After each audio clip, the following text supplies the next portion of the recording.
Pag inalis mo yung paa mo sa accelerator, hindi gagana yung motor. Pero gumagana yung aircon mo. Tapos gumagana lahat yung mga infotainment doon, yung computer. Kasi ano siya, hindi siya ordinaryong mga Android. Yung sa mga electric vehicle. Mas matipid yun sa kuryente. May sarili siyang operating system para siyang computer. So doon, nagagawa mo lahat yung gusto mo. Walang vibration, para ka nasa loob ng kwarto mo. Tapos gumagana yung aircon mo, patay ang engine walang... Kasi sa internal combustion engine, nagbabibrate, gumagana. Kasi mayroong ang piston ng tsaka alam mo, nasa labas ka ng bahay mo, di ba? Kasi gumagana. Doon wala. Talagang, siguro maririnig mo lang yung ingay sa labas. At saka doon sa ICE, pagka, yung pansin ka na umaalis. Kasi pag sinusian mo, saan ka pupunta? Oo, talagang maano mo yun. Tapos, maingay, di ba? Maingay. Alam mo kasi nung misis mo na umaalis ka. Oo. Kahapon, nasa SMX ako, nag-check ako ng mga, kasi merong doon hanggang ngayon, last day ngayon, meron silang summit.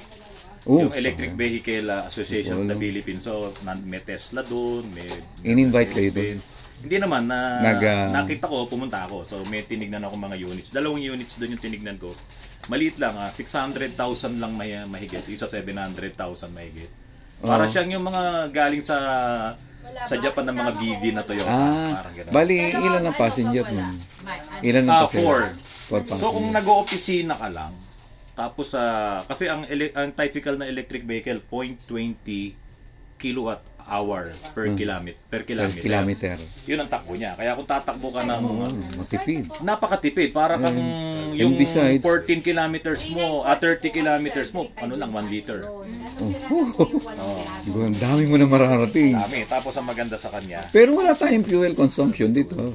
Walang fuel consumption. Wala. Ang pinaka-fuel mo dito. Yung battery. Kasi nag-a-act siya as fuel. Kasi ang fuel naman generic yan magsano pwedeng yung sa vitamins mo, yan ang fuel ng katawan, parang gano'n. So, walang talaga fuel. Ngayon, yung iba, misconception yung maliintindi nila Kasi kikita lang doon Meralco. Hindi totoo yun.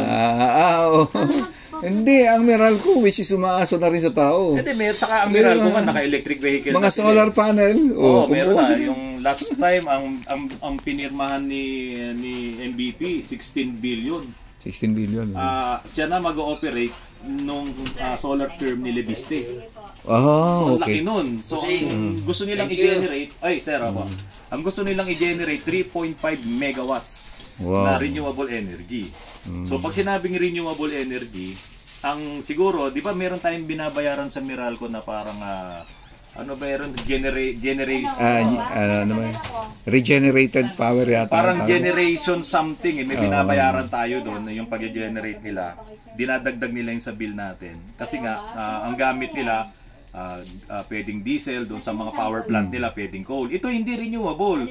So ilalatag mo lang yung solar panel mo, meron kang storage na battery. Galing sa Diyos yun yung Yes. So, alangan namang sabihin alangan namang gawin ni hindi naman fossil fuel yun, wala. Hindi naman. Alangan namang gawin ni MVP, mahalan. Di ba? Siyempre, hindi mamahalan ni MVP yun. Alam naman yung bigay lang yun sa taas Tapos, generate nila using solar. So, magmumura talaga ang kuryente.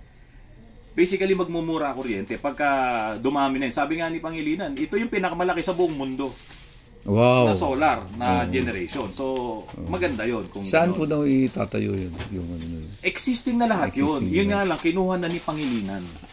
Si Pangilinan. Ni MVP. Kaya kay Lebiste yun ngayon, si Lebiste, may mga solar farm siya. Parang ganon. Yung mga malalaking lote, nilagyan ni Lebiste yan. Tapos, kinuha na ni Pangilinan. Meron na din po Meralco. Alam niyo yung dito sa may Pinuhay Baras. Meron doon solar farm. Doon ang isa sa anak ko yung pinaka official doon. Tapos dito sa Laguna de Bay, yung ano bang island yun, meron tayo dyan. Yung may lumubog na bangka. Hindi, yun nga, Meralco. Hindi, ito nga, si Pangilinan nga may-ari ng Meralco. Si Pangilinan ba? Oh my God. Si MVP ang may-ari ng Meralco. Kaya lahat yan sa kanya yan. Siguro ang hindi pa lang sa kanya yung mga windmill. Hindi ko lang alam kasi hindi ko alam kung sino nagpatayo ng windmill. Mga foreigner ang di ba? So ganun ang mangyayari. Kaya kung matipid ka, ang isang EV kasi ito pa hindi nila alam. Sabi nila pag nagsabay-sabay daw nag-charge, yung mga naka-EV babagsak daw ang grid. Hindi kasi ang cellphone mo pag pagka nalobat to sa pakikipag-usap mo sa boyfriend mo na mahirap ka usapin. Di ba? Mahirap ka usapin yung boyfriend mo. Nalobat ka na. Cha-charge mo siguro the whole night. Pero siyempre, kung hindi naman mahirap ka usapin ng boyfriend mo, hindi naman siya mauubos, i-charge mo, sandali lang. Kasi pupunuin mo lang. Ganon din sa electric vehicle. So walang shortage, walang walang breakdown. Oo, tsaka pag bumili ka ng electric vehicle, tatanungin naman sa'yo, ano po ba yung purpose? Pang city-city ka lang? O ito yun sa'yo, yung up to 300 miles ang kayang takbuhin ng isang puno na battery. Yung isang puno na battery, parang isang full tank ng gas, ito kaya niyang takbuhin. Ayun. So ito ngayon bibigay sa'yo, 300 miles, mga 600 kilometers yun. O ma'am, ito po yung kayang takbuhin ng electric vehicle. Ay di, bibili pala ako, sabihin ko, Philippine Loop. Oo, ibig sabihin, Luzon, Visayas, Mindanao na yun. Oo, pero yung mga liliit na EV, pwede mo isaksak lang sa wall socket mo. Yung mga, saksak mo dyan, 24 hours yung unang charge mo. Syempre, puno na yun. Pumunta ka ng Makati, bumalik ka dito, ang naubos mo halimbawa is 10% lang. Hindi mo 24 hours na karga ulit yun.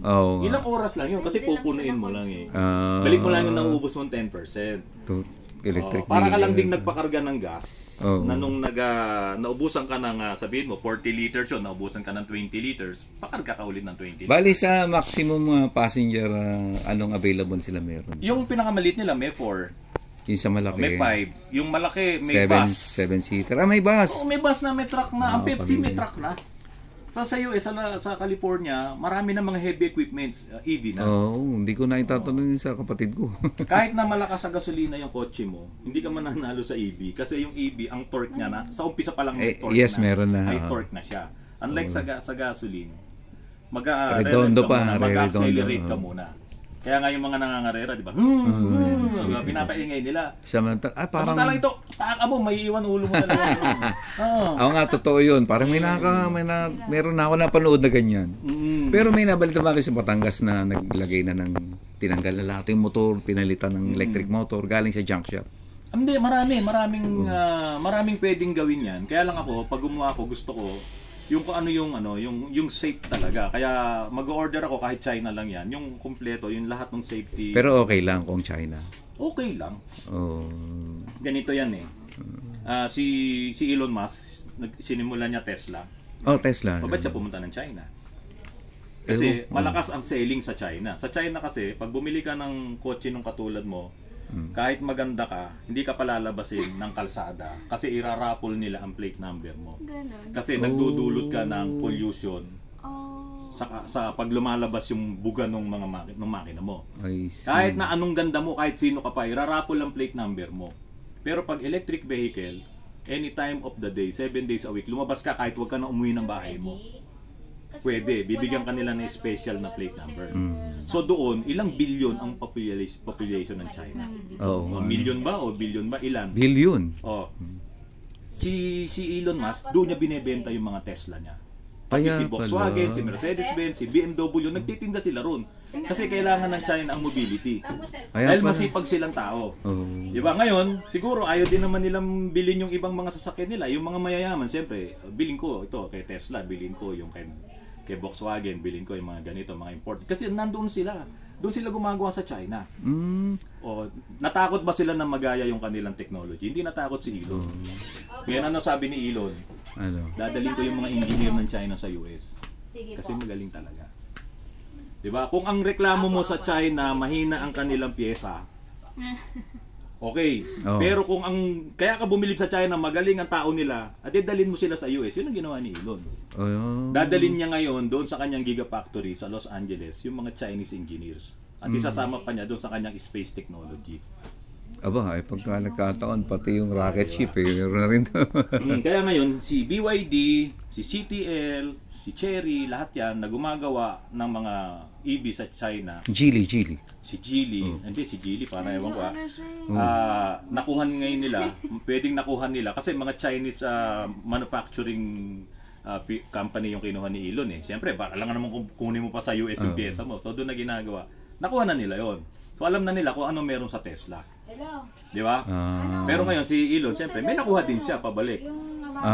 Sigurado yun, hindi naman compensate pa rin. Ngayon sabi ko nga, ito sabi ko. Matagal pa to eh. Magkakaapo ka pa. Pakita mo siya. Magkakaapo ka pa. Sa electric vehicle, pag nagkaasawa ka na at nagkaanak ka na, nare-refine na lahat yung glitch. Ay, okay. Lahat ng problema, na problema na nung mayayaman, tayo mahirap eh. Na problema na nila yan, naayos na nila yan, nila Elon, nila mga Chinese na yan, mga European na yan. Pagdating sa'yo, may anak ka na, maganda na EV. Kaya nga, ang layo nung ano niyan eh. Biro mo, 2040, 2050, wala na tayo. Wala na. Ilan taon na? 55 ako ngayon, dagdagan mo ng 20 years. 75. Wala na. Ano kaya? Kaya pa natin yun? Baka hindi na ako makapihit ng tornilyo noon. Pero ikaw, sigurado, may apo ka na noon. Kasi ilang taon sila na makikinabang. Ha? 25. 25. 25. Hindi naman. Kaya nga ako nagulat eh. 25 plus 20, 45. Wala ka pang apo. Wala pa. Oo, wala pa. Hindi, mag-aasawa na yata ito. Ay, yun na. Diba, yun nga sinasabi ko siya. Yung iba, natatakot siya sa electric vehicle kasi akala nila ngayon na. Pero kung may pera ka, ba't di mo itry? Ay, sige. Di ba, ang sabi ko nga, kung may 2.5 million ka doon sa isang vlog ko, ano bibilin mo? Kasi kung willing ka talagang bumili, di ba? Willing kang bumili ng kotse mo, bibili ka ba ng mga bagong labas ngayon na... Kasi noon dapat may chance akong bumili ng Tigo. Tigo, parang cherry, parang natakot ako. Hybrid yun eh. Hybrid. Mawala lang yung hybrid dahil electric vehicle naman papalit. Kasi nga sa US eh, mababa ang sales ng hybrid eh. Ang talagang mataas ang sales nila, EV. Kasi biro mo, meron ka 7,500 na tax credit. Wow. Oo, pag bumili ka ng kotse sa US, talaga? like second hand, $4,000. Dito kaya mangyari yun sa atin? Meron na sa batas, may mga tax exemptions. Marami, pati nga yung, halimbawa, gusto mong mag-business. Ang dami, mga tax-free, basta EV parts. Wait. Alam ko, may tax-free, may 30% na, ayos pala eh. na discount. Kung ngayon ako bibili, meron kaya naman. Mabibili. Hindi, ang mabibili mo, it's either galing China, galing US. Tapos si India ngayon kasi, meron na rin si India. Biro mo, naiiwan tayo. Tapos si Turkey, maglalagay si Tesla sa Turkey. Kung hindi matutuloy yung giyera. O kasi yung mga fuel vehicles dun sa US, yung tinatawag na NUMI, New Union Motors, nagsarado yun. Pinalitan ng Tesla. Napakalaking napakalaking warehouse o shop yung mga ginagawa nila. Yung mga kababayan natin, ang sabi nila, hindi mawawala ang gas, hindi mawawala ang diesel, hindi mawawala ang ice. Okay, sige. Okay, hindi mawala. Pero lahat ng manufacturers, itong mga nagmamanufacture ng OEM, original, replacement, alam nga namang dalawa pa i-manufacture nila. Alam nilang ipe-phase out tong ice. Dapat pa sila magmamanufacture ng ice. So i-manufacture nila itong iba na, electric. EV. So, unti-unti, ano yan plus minus na yan. Plus sa electric, minus sa ice. Kung sino na lang yung nagre-require ng bansa na meron pa o marami pang ice dyan. O sige, dyan na lang kami magmamanufacture. Pero wala ka ng choice mamili. Ayun. Kung ang nagmanufacture niyan China, tsagain mo yan. Kasi hindi na nagmanufacture si Japan. Kasi nga, kasi nga, si Japan. gusto nila kasi yung paring old school di ba? Oo, biro mo si Japan, si Akido, Toyota, yung CEO last year. Sabi niya, wala yung EV. Ayaw niya kasi sa EV, sa electric vehicle. Gusto niya yung internal combustion engine. I-roll niya yung hydrogen fuel cell. O tinesting nila sa Yaris, sa Vios. So sige, tinesting. Naiwan ng sales nila. Naiwan sila ni Tesla. Lahat, naiwan si Toyota. Pinalitan siya ngayon ng bagong CEO. Kaya pala si Sato, galing ng Lexus. Pero si Sato, tinuloy niya ulit yung... Dati. Itong sa matanda. Tinuloy niya. Naiwan na naman sila. So sabi ni Sato ngayon, 2025, i-roll nila lahat electric vehicle. Kasi business yan eh. Sige, ituloy mo yung internal combustion engine mo, lahat ng kalaban mo electric. Pero sa mga parts, cheapest siguro yung electric. Kaunti lang ang parts eh. Dito, ang mag-grow dito, wala nga number eh. kapag ka nag-EV ka, para kang nag-computer na Windows 97. Para kang nagbubuo ng isang computer na Windows 97. Palitan mo video card, palitan mo audio card, palitan mo lahat yung mga card na yan. Power supply, palitan mo, ganun lang.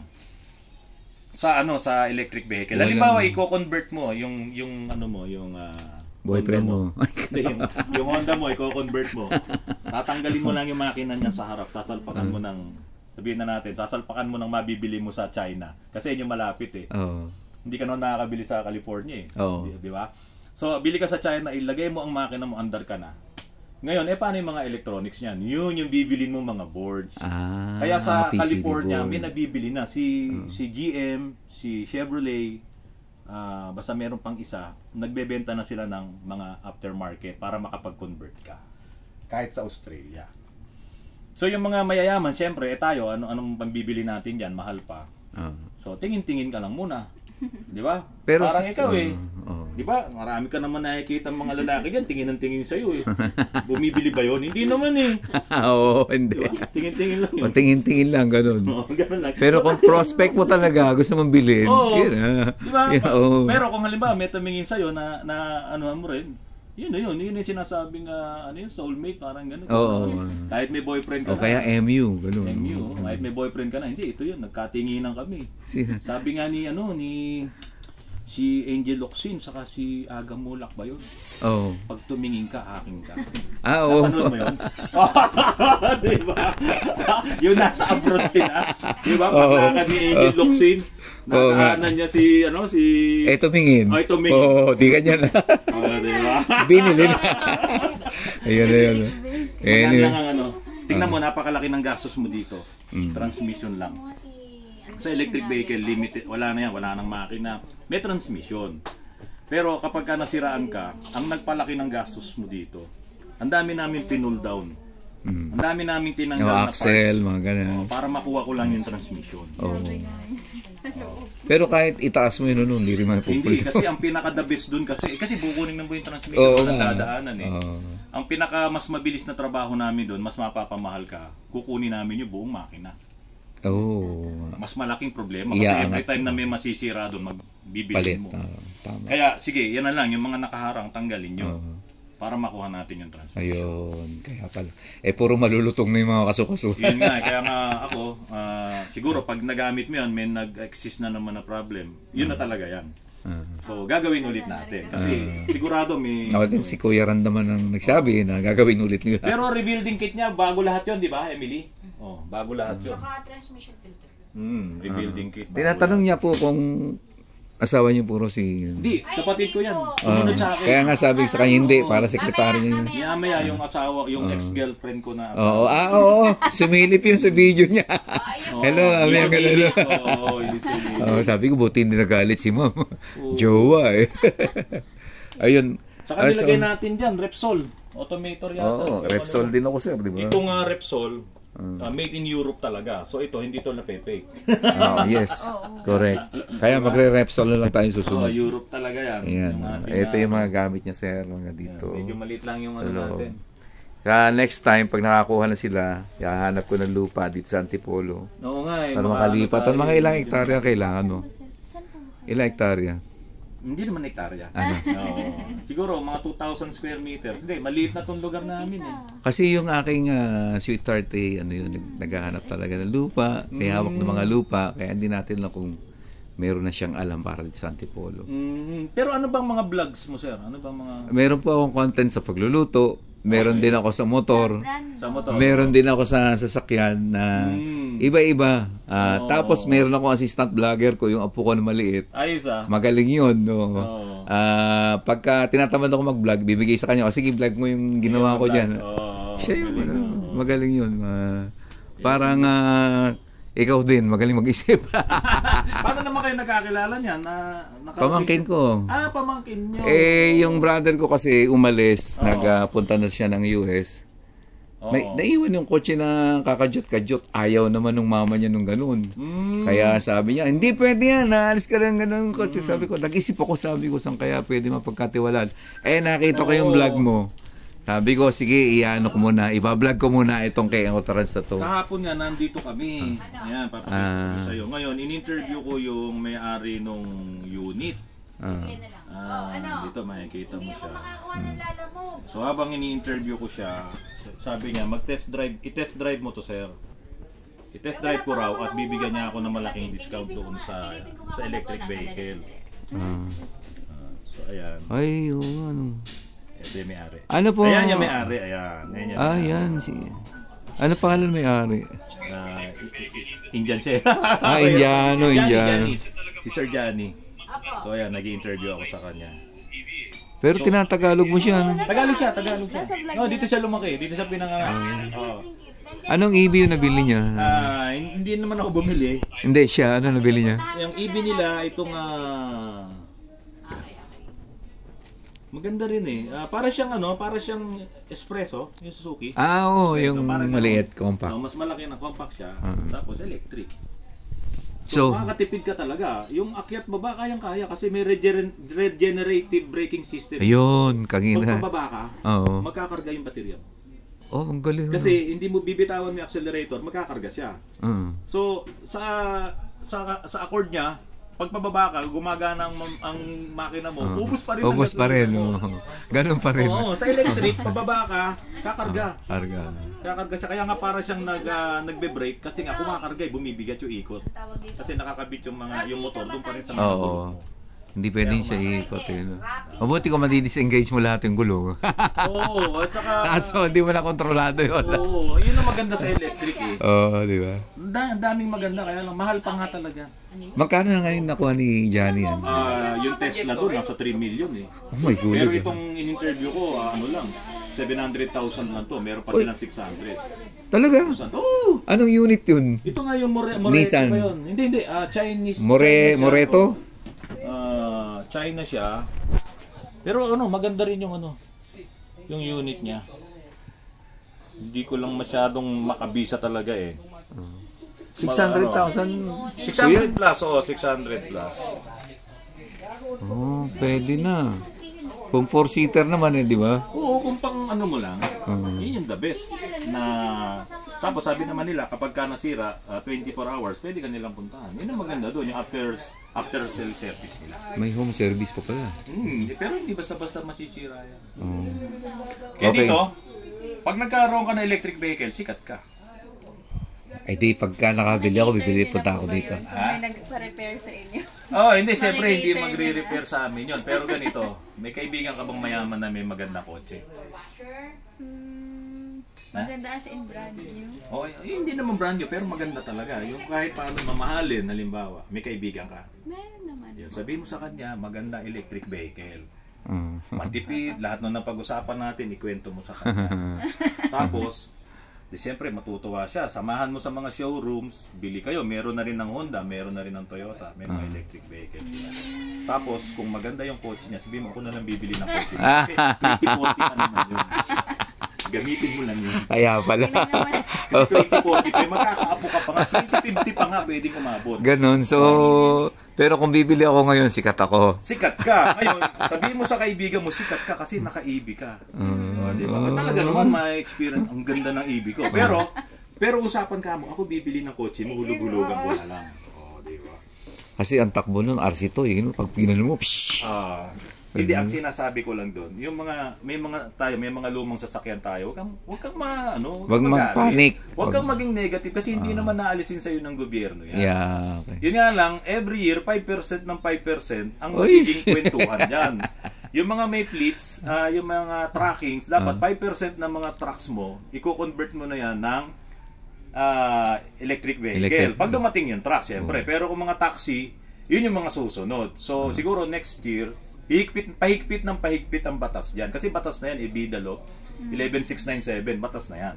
So, pahigpit yan. Yun ang abangan nila. Pero ngayon, maluwag pa yan. Si Bongbong nga nagsabi, di ba? Napanood ko nga yun. Yun ang mangyayari. Kaya siyempre, susunod ka sa batas para sa kalikasan.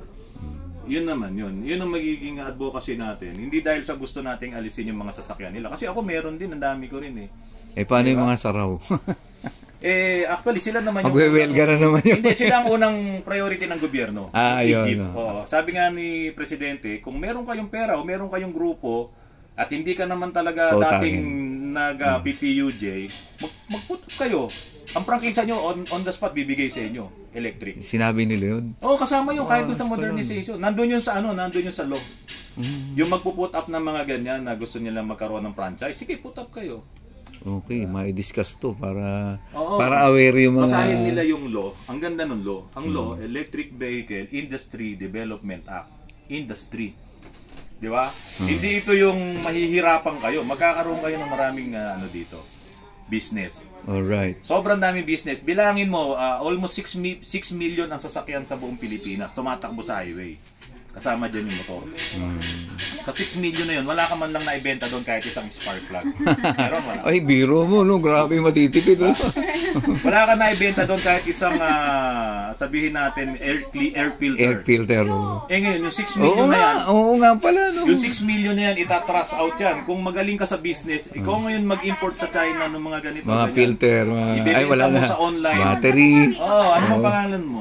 Vanessa. Vanessa Electric Vehicle Online Store. Maganda. Oo, ako manager. Hindi totoo, di ba? Kasi Oo, kung sino dito yung maagap, siya yung magkakaroon ng business. Magkano kaya sir pupuhanan doon? Hindi pa natin alam. Pero syempre, yung iba kasi nagsasabi na huwag kang bumili ng China. Huwag mo i-patronize ang gawan China. Tignan mo naman yung router niya. Tignan mo yung wifi niya. Tignan mo yung cellphone niya kahit iPhone. Tignan mo yung ilaw Puro nila sa China bahay. lahat. Tignan mo yung electric pan nila.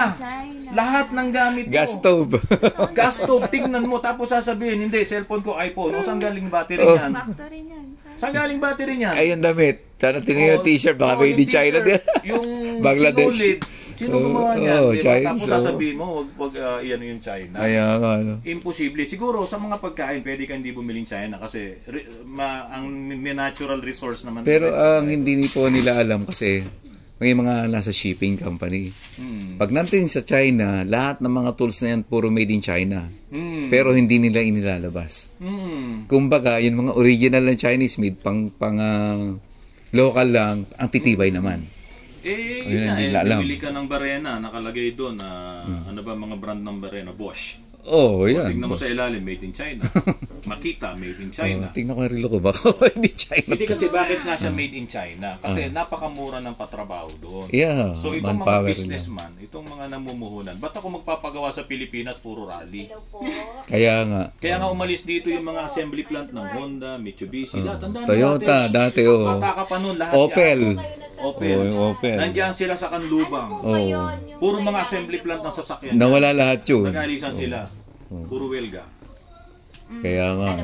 Mataas na sweldo. Nag-alisan. Kasi namumuhunan yan punta sila sa China. Punta ng Indonesia, Malaysia, Thailand. Nandun sila ngayon. Kaya ngayon, ang sasakyan mo, pag bumili kang bago, galing Thailand. Oo nga. Yung aking ADV, Thailand galing. Thailand yun. Kasi doon na siya binubuo. Yun yung CBU saka CKD. CKD. CKD, complete knockdown unit, nasa Japan, pag-iiwa-hiwalayin, dadalhin sa Thailand.